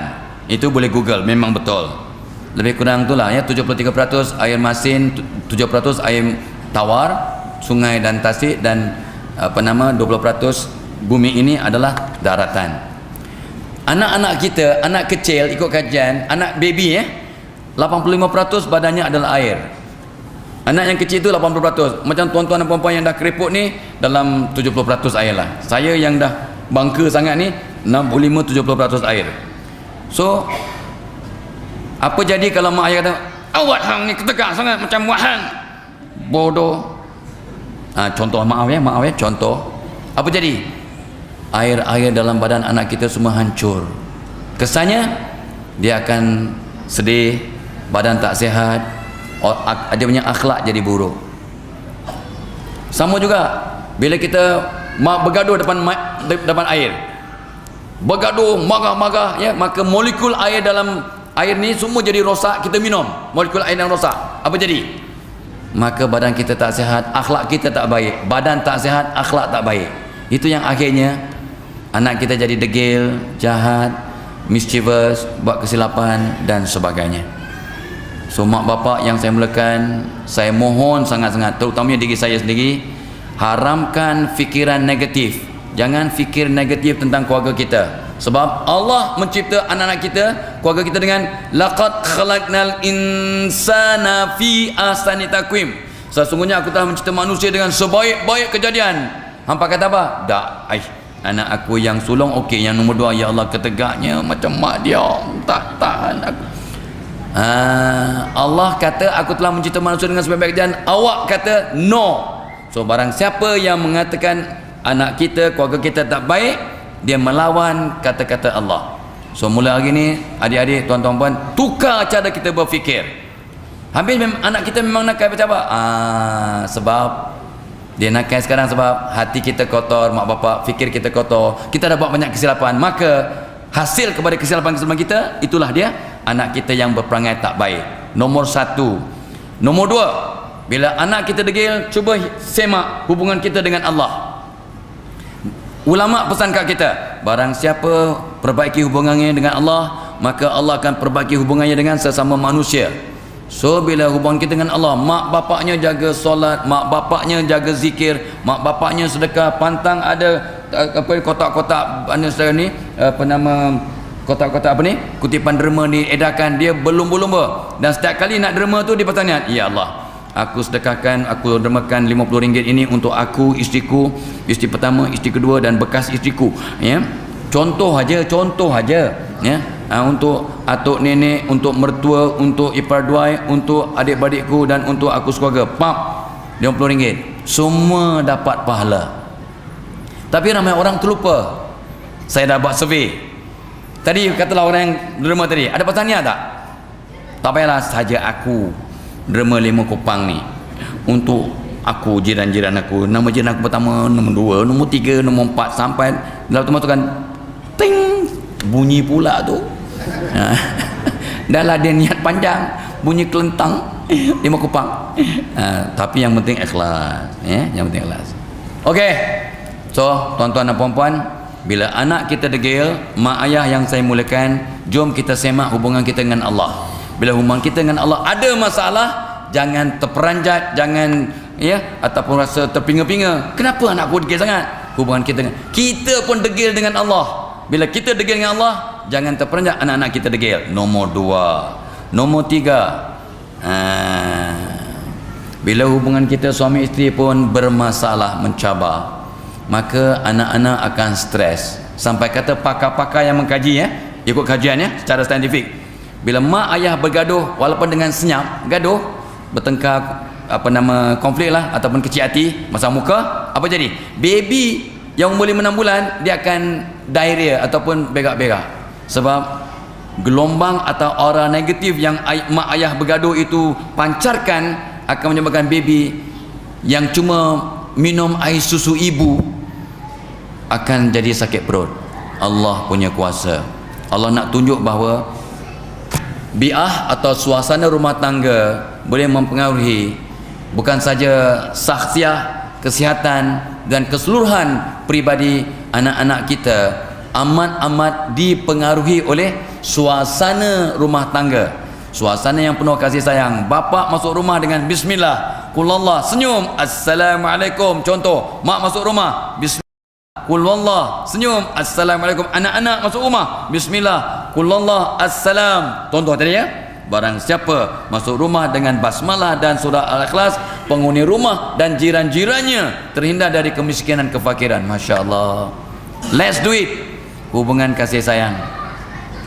Saya dah nikah 40 tahun dengan yang tua itulah, ya. Yang muda tak jumpa lagi. Dah 40 tahun saya nikah, ya. So 6 tahun pertama adalah sikit-sikit masa muka kawan, biasalah kan, orang muda kan. Tapi saya kata, saya mengkaunsel orang, kadang-kadang stres, balik rumah susah nak senyum, adalah sikit-sikit pergeseran. Saya kata tak boleh jadi. Semua orang yang jumpa saya datang dengan menangis, dia keluar bilik saya mesti bersenyum. Dengan asbab jumpa saya mereka senyum keluar bilik, tapi aku tak boleh senyum kat rumah. Sampai kadang-kadang stres dengan isteri aku. Apa punya bangsa Fadil Kamsah ni. So sejak 34 tahun lepas saya pun terus overhaul diri saya. Saya overhaul diri saya. Maaf ya, saya buat apa yang kita bincang tadi. Datang malam solat, taubat, istighfar, minta maaf, maafkan orang. Ya, saya tidur mengiring ke kanan, saya bangun tidur senyum. Sarapan saya mesti makan buah. Ya, masuk bilik air kaki kiri dan sebagainya. Saya buat. Selepas 6 bulan saya jumpa doktor pakar kata, oh, sebelum tu stres saya 95%. Kalau kata doktor pakar ni, Dr. Hasan namanya, Dr. Fazilah, kalau kamu stres sikit lagi, putus urat saraf, you mungkin mati ataupun koma. You akan vegetable, jadi macam sayur sepanjang hayat. Saya tanya dia macam mana saya nak buat untuk kurangkan stres. Dia pun pandang saya, kamu pakar psikologi, kamu fikir sendiri lah. Kata kurang asam doktor ni.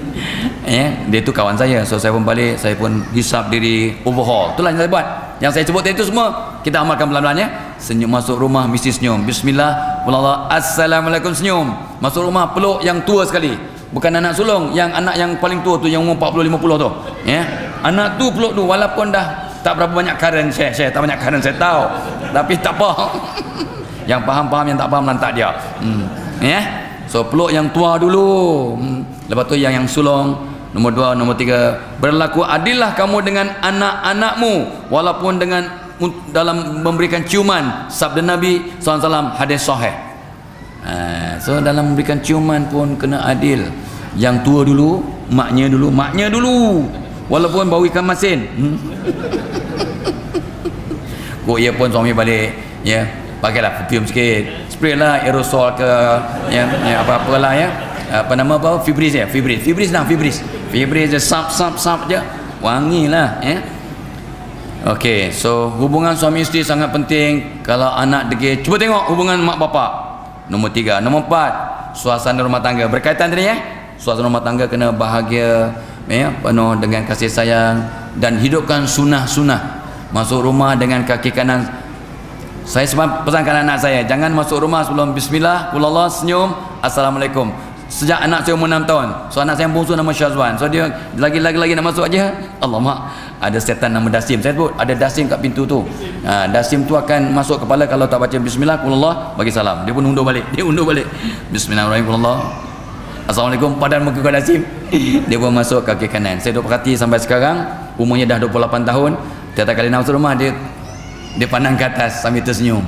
Bismillah, kulullah, assalam, masuk kaki kanan ya. So suasana rumah tangga tu kalau kita amalkan, insyaallah akan kuranglah kemungkinan anak-anak jadi degil dan bermasalah. Memang ada masalah, kita manusia biasa, tidak maksum ya. So suasana rumah tangga itu cara mereka berdoa. Ramai mak bapak berdoa cara negatif.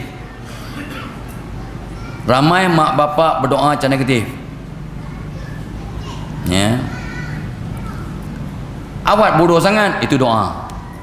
Fikir, anak aku nombor 2 ni memang mencabar, selalu buat aku menangis, selalu. Ini doa yang negatif mak, walaupun itu benar mak. So mak, bila mak sedih saja, mak angkat tangan. Nabi ajar mak, kalau kita sedih, anak kita bermasalah, bacalah inna lillahi wa inna ilaihi raji'un, Allahumma jurni fi musibati wa akhlil bi khairin minha. Ini doa yang Nabi ajar kalau kita ditimpa musibah atau ujian ya. Okey. So kadang kita doa salah. So malam ni mak bapak yang saya muliakan, saya pesan kat diri saya juga, kita padam semua fikiran negatif, sebab fikir itu doa. Haramkan perkataan negatif kat rumah kita, haramkan perkataan negatif, sebab kata-kata mak bapak adalah doa ya. Dan jangan yakin yang bukan-bukan, anak aku ni tak ada harapan, memang tak boleh belajar. Jangan fikir yang bukan-bukan, cuma Allah yang boleh tentukan. Kita bersangka baik, buat yang terbaik, angkat tangan, doa banyak-banyak, tawakal. Niat baik, buat yang terbaik, lepas tu doa banyak-banyak, tawakal tu Allah okey. So aras hidayah Allah. So kadang-kadang anak-anak kita degil, rumah tangga kita bermasalah sebab hidayah tak turun. Hidayah tak turun bila mak bapak bergaduh.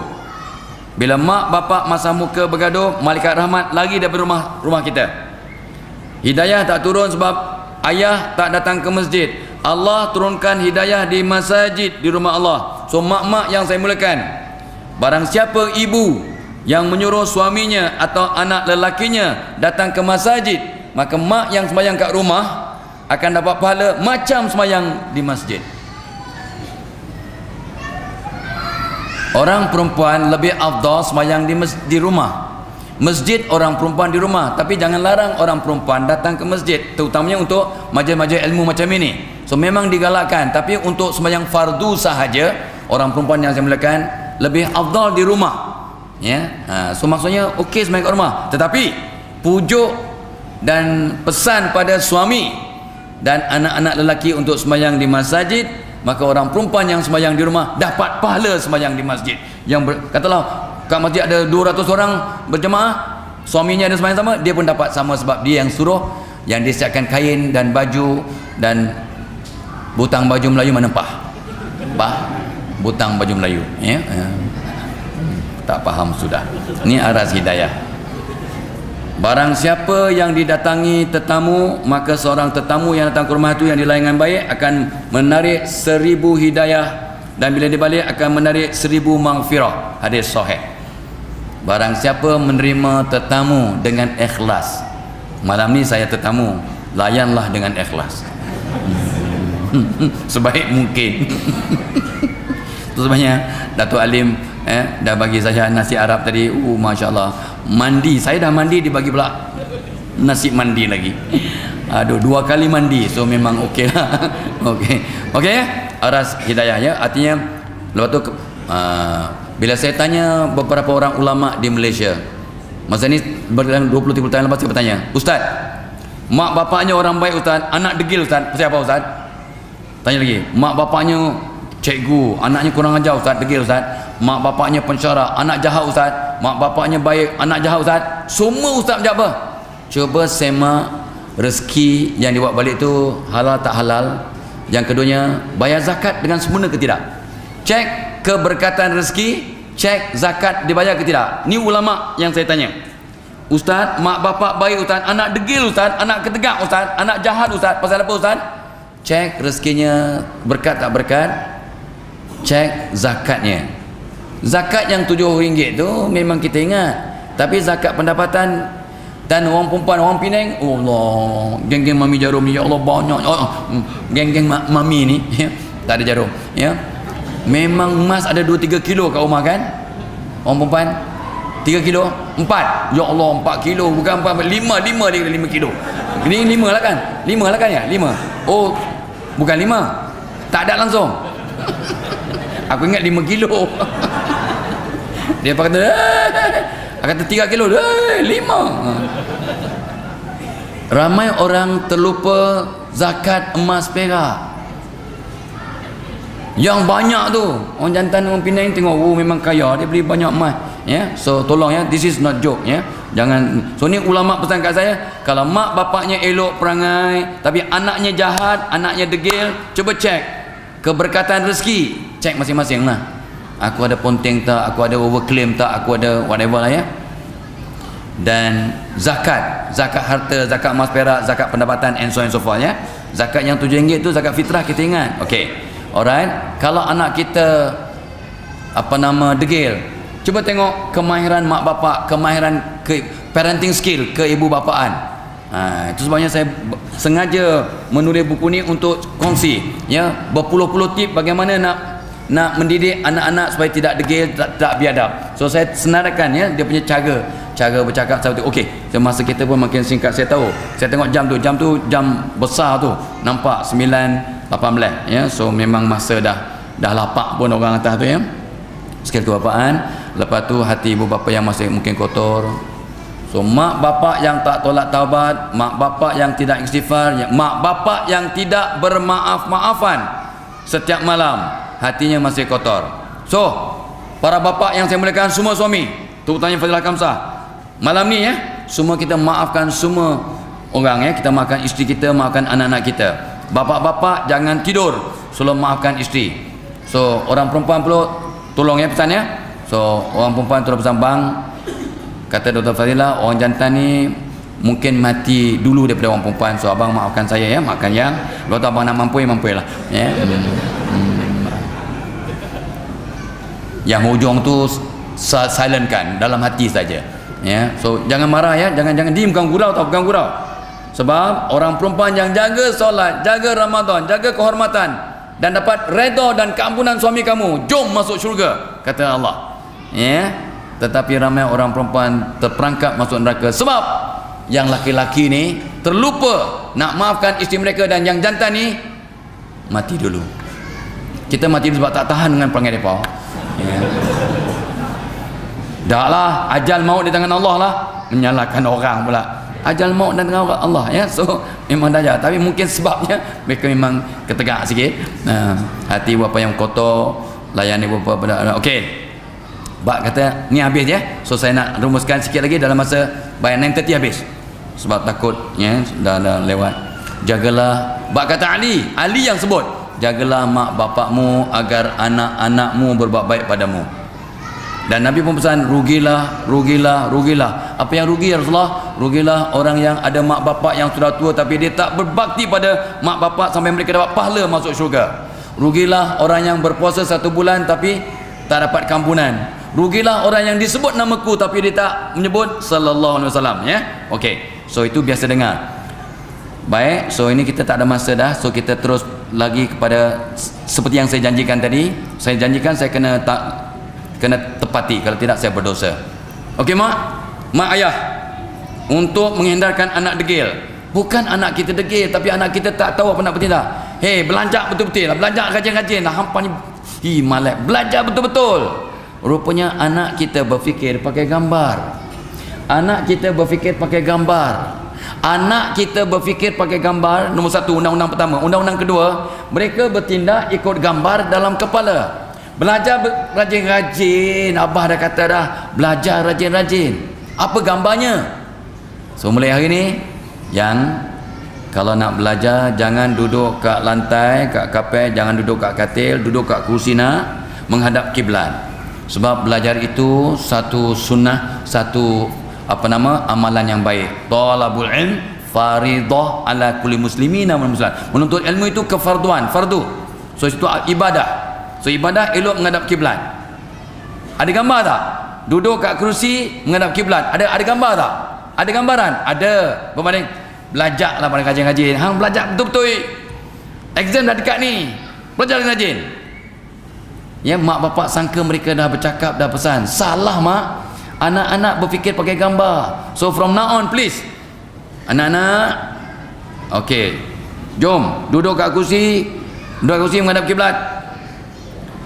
Ya, sebab bila kita menghadap kiblat, contoh ya, kita menghadap kiblat, maka ayon-ayon dalam badan kita selari dengan ayon-ayon bumi, maka kita akan tenang. Sebenarnya sunat kita sujud syukur menghadap kiblat, membaca doa menghadap kiblat, walaupun tak wajib ya. Sembahyang menghadap kiblat tu wajib lah.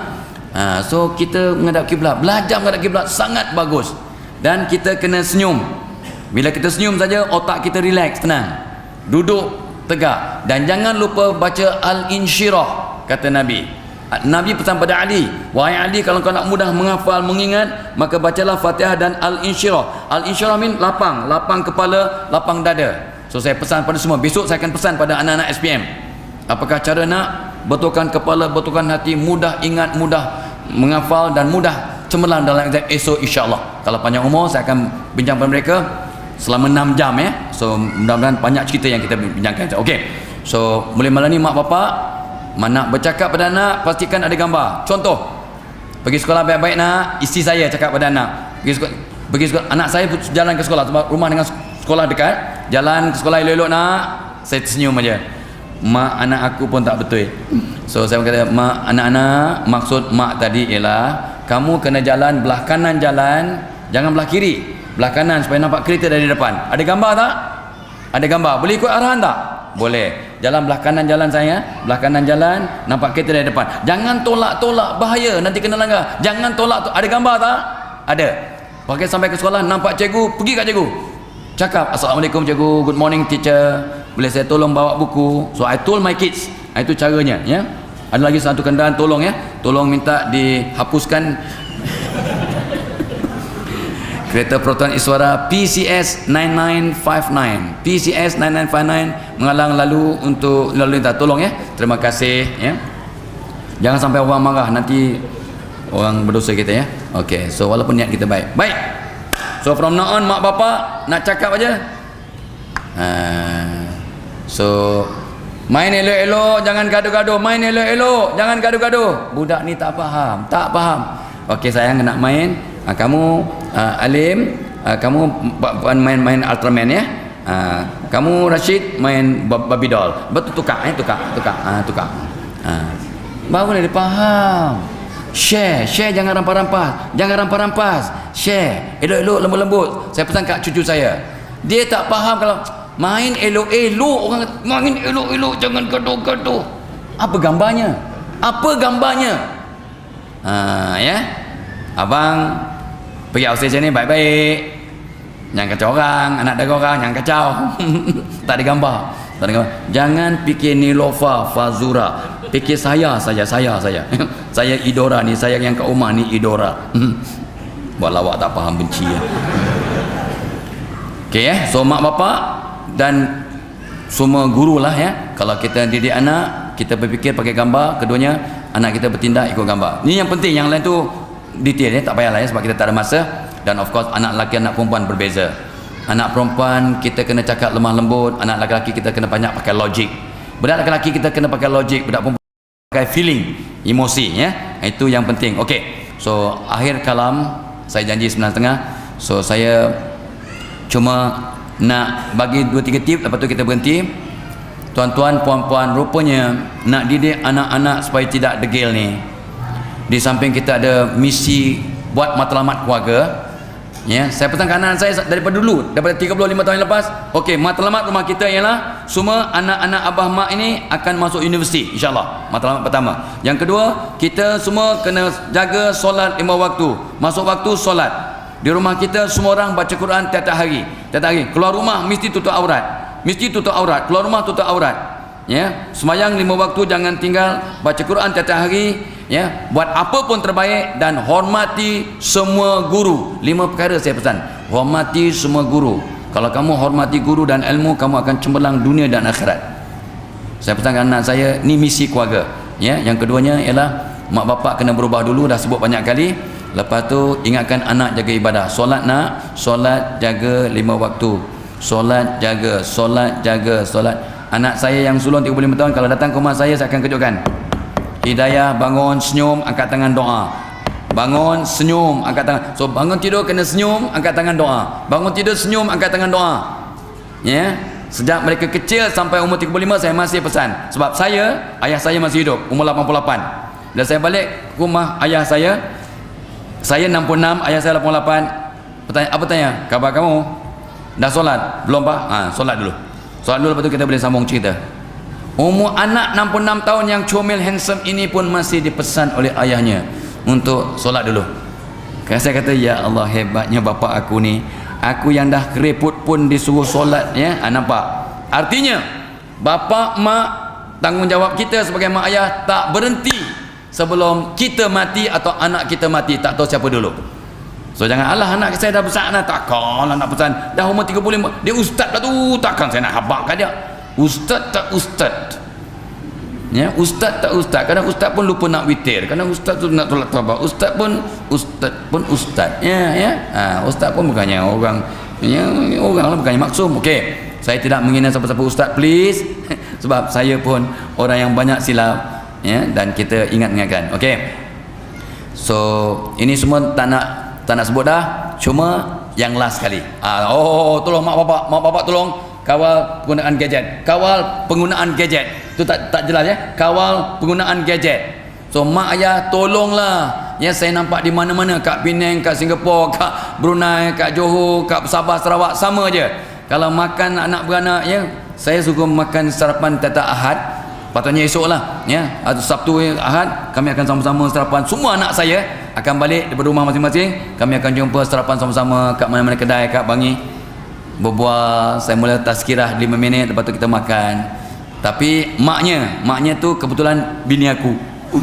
Maknya akan habaq. Phone semua, phone simpan. Phone abah pun simpan. Saya bukan takut bini tapi tak nak gaduh, so simpan. Bukan takut, tak takut tapi malah nak gaduh. So saya pun ambil phone saya, simpan elok-elok. Ya. So undang-undang kena ada. So kawal guna gadget dan akhir kalam. Ini dia. Rupanya mak bapa untuk didik anak kita ni ada waktu-waktu yang sangat sesuai, sangat berkesan dengan izin Allah. Pertama, ya, sebelum anak tidur. Sebelum anak tidur, bacakan Fatihah, ayat kursi, Al-Insyirah.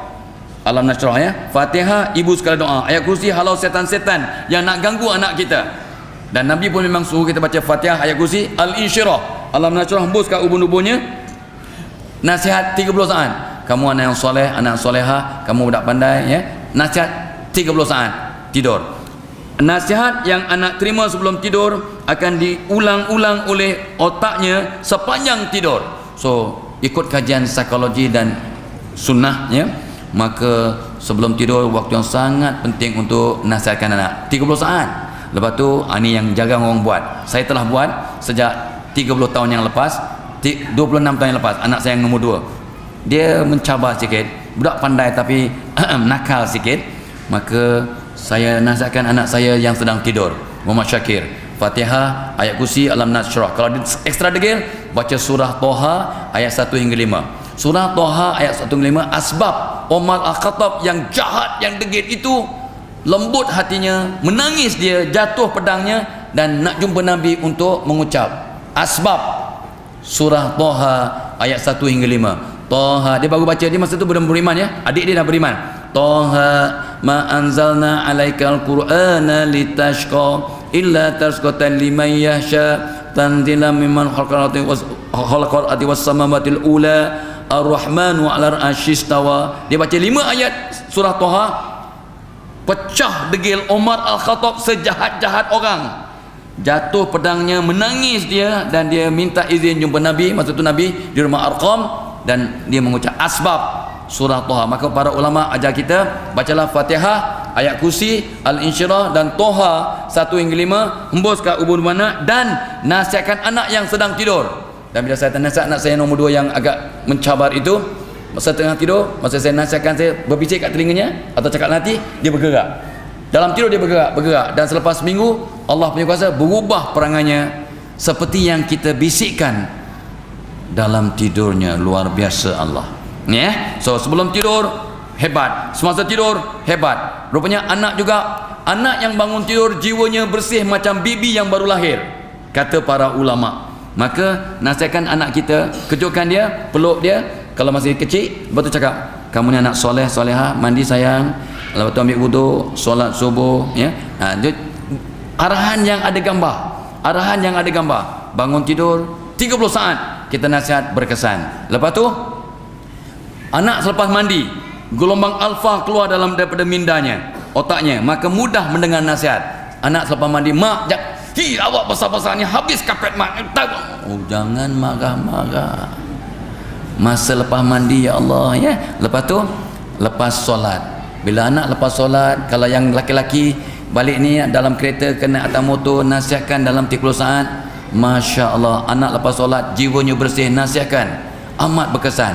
Kalau sekali-sekali bapak jadi imam kat rumah, hujan ribut, ya, tak boleh keluar untuk sembahyang berjemaah di masjid, sekali-sekali sembahyang di rumah, nasihatkan atas 3 sembahyang. Masya Allah, ya. Lepas tu kata pakar-pakar lagi, waktu bila? Selepas mengaji Quran. Quran itu syifa. Anak lepas mengaji Quran ke mengadam ke, bagi nasihat selama 30 saat, sangat-sangat berkesan selepas mengaji. Lepas tu, lepas didoakan di kepalanya Fatihah, ayat kursi, Alam Nasrah. Kalau perlu surah Toha ayat 1 hingga 5. Kalau perlu juga sangat degil, bacalah surah Al-Hasyr ayat 21 hingga 24 yang kita sebut sebagai doa Lau Anzalna, ya. Ayat 21 hingga 24 surah Al-Hasyr, ya, Al-Hasyri, ya, insyaallah. Okey. So dan antara doa-doa yang patut kita dah sebab dah janji kan. So bacalah tadi doa yang saya dah sebut bila bangun tidur. Bacalah doa Allahumma inni as'aluka ilman nafi'a wa rizqan thayyiba wa amalan mutaqabbala, ya. Doa yang Nabi suruh. Ni Google aja doa waktu pagi, tapi saya akan bagi satu kopi lah, ya. Saya rasa, oh tidak, saya tak hantar. Saya akan hantar pada pihak masjid. nanti satu set kopi doa ni, semua nota ni, bukan doa, nota ni pun saya akan bagi kat Datuk Alim. Jadi tuntut kat dia, kalau tak dia bagi kat dunia, tuntut di kubur ya. Senang aja. Saya akan sampaikan insyaAllah. Tok Alim ingatkan saya. Lepas tu yang ni ya, ni ramai orang telah ijazahkan doa ni. So saya malam ni nak sebut lah, ni doa pembuka 12 pintu ni. Nama doa ni doa pembuka 12 pintu, saya yang memandai-mandai ya. Kalau tanya Mufti Penang pun dia pun tak perasan doa 12 pintu ni apa dia Mufti, saya pun tak tahu, sebab yang bagi nama tu saya ya.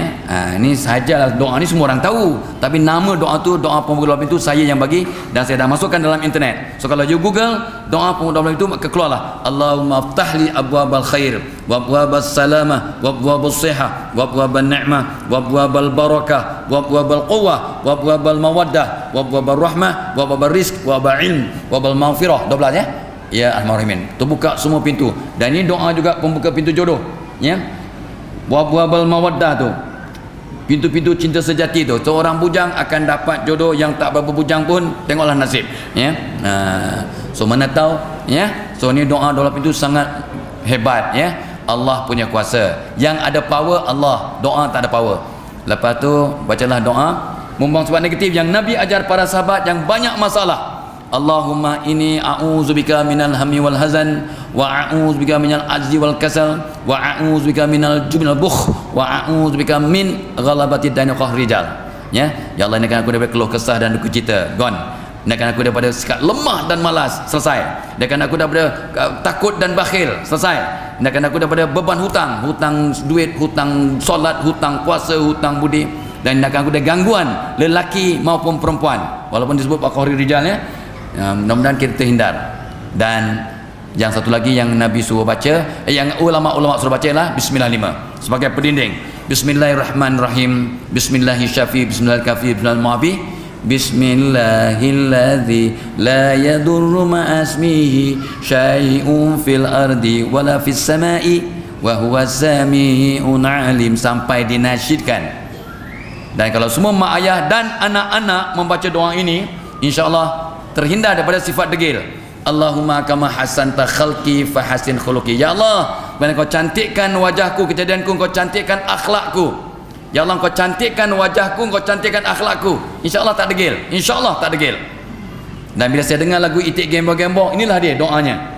Itik Gembo-Gembo jalan seiringe, muka comelote PE dia molek. Inilah dia. Allahumma kama hasanta khalqi fahasin khuluqi. Ini doa kat tadika, tapi mak bapak yang dah lama tak masuk tadika lupa. Jadi macam mana? So mak bapak kita tadikakan semula malam ni. Semua mak bapak tolong baca ya. Allahumma kama hasanta khalqi fahasin khuluqi, dan make sure anak-anak kita baca. Jadi ya Allah, sebagaimana kau cantikkan wajahku, kejadianku, kau cantikkan akhlakku, insya-Allah terhindar daripada kedegilan dan masalah-masalah lainnya sebagainya. Okey, itu dia yang sempat saya kongsi dalam masa yang ada. Saya memang cuba nak 9.30 tapi dah 9.35. Minta ampun, minta maaf. Panjang umur, kita jumpa lagi mudah-mudahan, dan kita sudahi dengan tasbih kafarah dan surah Al-As. Bismillahirrahmanirrahim. Asyhadu an la ilaha illallah. Cuma satu saya terlupa, ada seorang sahabat saya ni sangat hebat, orang Pekan Pahang, namanya Dr. Nasharuddin. Dia orang yang bijak. Adik-beradik dia 15 orang, satu mak satu bapa, 15 orang. Adik-beradik dia nombor 13. Dia yang paling pandai. Nak tahu dia pandai tak pandai, tengok dia punya dahi ni luas sampai ke tengkuk dahi ni. So memang luar biasa. So dia ni sangat bijak, dia mencipta banyak benda, dan dia dapat gold medal ya, pingat emas daripada banyak universiti di Amerika. So dia balik ke Pekan Pahang, dia nampak budak-budak Pekan tu banyak yang tak pandai. Maksudnya membaca tak pandai, matematik BMBI dapat 0/100. Ni budak sekolah rendah ya. So dia pun berdoa, solat hajat, dan dia buat kajian. Dia mencipta satu formula yang dia masukkan jinggo biloba bagus untuk otak, DHA pun bagus. Dia ambil pati bunga teratai, itu yang luar biasa. Pati bunga teratai itu rupanya ada aura menenangkan jiwa, menenangkan otak. Allah punya kuasanya. Dia ambil pati bunga teratai, dia ambil pati daun penggaga, dia ambil klorofil. Dia suruh kami sahabat-sahabatnya untuk ruqyahkan, doakan. Dia buat suplemen, dan dia bagi kepada budak-budak Pekan Pahang yang dapat 0/100 ni ya, termasuk anak-anak orang asli yang memang semua gagal UPSR. Dengan izin Allah, selepas 3 bulan kita rawat dia, semua lulus. Budak yang dulu dapat kosong dapat 50-60 daripada kosong ya, selepas 3 bulan. So budak gagap sembuh dengan izin Allah. Budak kencing malam berhenti. So yang bapak-bapak yang masih nak pakai diaper ni, so kena suruh makan suplemen Dr. Nash ya. So saya dilantik sebagai duta yang tidak dibayar 1 sen pun. Sampai saya seronok lah. So formula Dr. Nash ada kat tangan saya ni, dan ada di luar sana lah ya, ada anak-anak buah yang jual.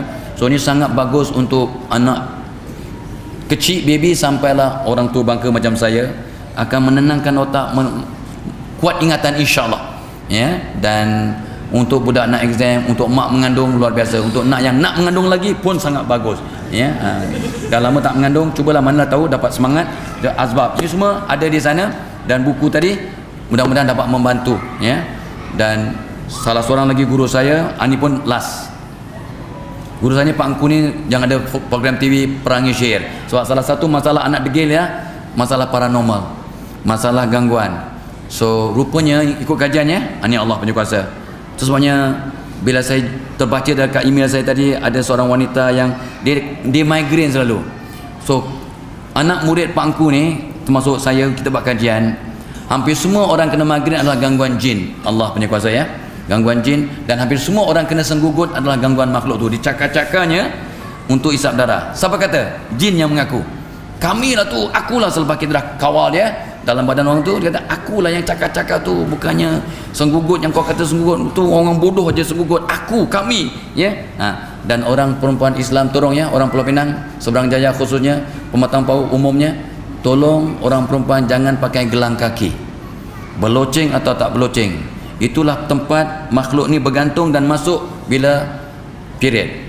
Lelaki-lelaki walaupun tak period, tapi jangan pakai gelang kaki yang jantan ni pun ya. Dan orang lelaki jangan pakai gelang tangan. Yang saya pakai ni bukan gelang tangan ya, ini tracker.